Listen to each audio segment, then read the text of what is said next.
হজরত নাসির উদ্দিন সিপাহী শালা রহমাতুল্লাহ আলাই সিলেট বিজয়ের পর 1304 খ্রিস্টাব্দে 1000 গরু সওয়ার সৈন্য এবং 5000 হাতি সওয়ার সৈন্য মোট 3000 অধিক সৈন্যবল সহ 12 জন আউলিয়া শাহী সাজে সজ্জিত হয়ে এসেছিলেন তরফ রাজ্যের এই গাজীপুর নামক স্থানে।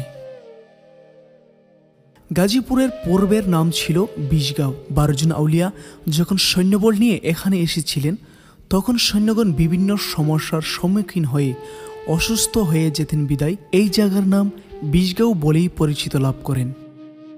এই অসুস্থতার সাথে মোকাবেলা করতে না পেরে সৈন্যগণ এই বিশগাঁও ছেড়ে বিভিন্ন স্থানে গিয়ে বসবাস শুরু করেন, কিন্তু শাহ গাজী রহমাতুল্লাহ আলাই আস্তানা ঘেরে রয়ে গেলেন এই বিশগাঁওয়ে। পরবর্তীতে শাহ গাজী রহমাতুল্লাহ আলাই এর নামে এই এলাকার নামকরণ করা হয় গাজীপুর। আজ এই মহান অলির মাজার আপনাদের মাঝে তুলে ধরার জন্য বরাবরের মতোই চলে আসলাম হবিগঞ্জ জেলার চুনারুঘাট উপজেলার গাজীপুর হজরত শাহ গাজী রহমাতুল্লাহ আলাই এর মাজারে।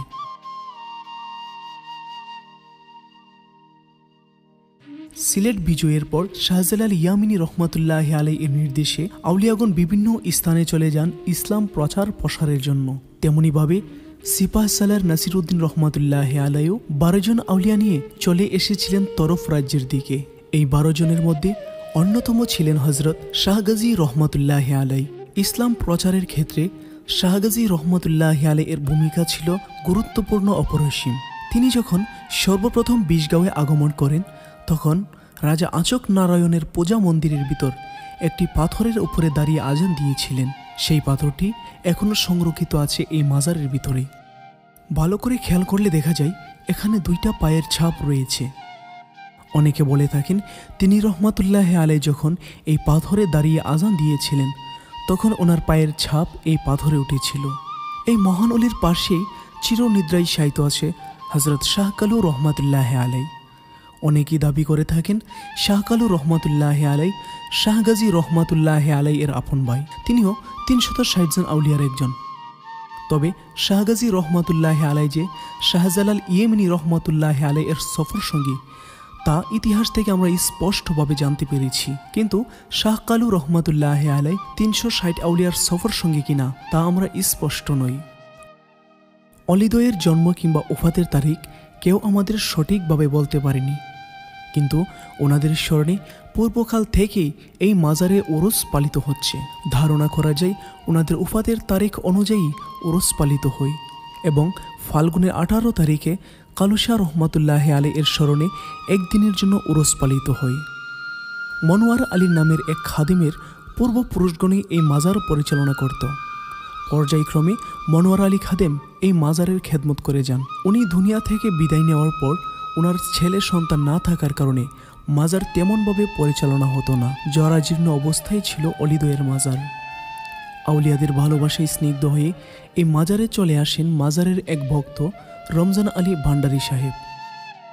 সকলের সহযোগিতায় নতুন করে এই মাজারের সংস্কার কাজ শুরু করেন এই রমজান আলী ভাই।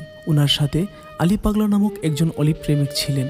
তিনিও এই মাজারের জন্য অনেক খেদমত আঞ্জাম দিয়ে গেছেন। বর্তমানে রমজান আলী ভাইয়ের মাধ্যমেই এই মাজার পরিচালনা হচ্ছে।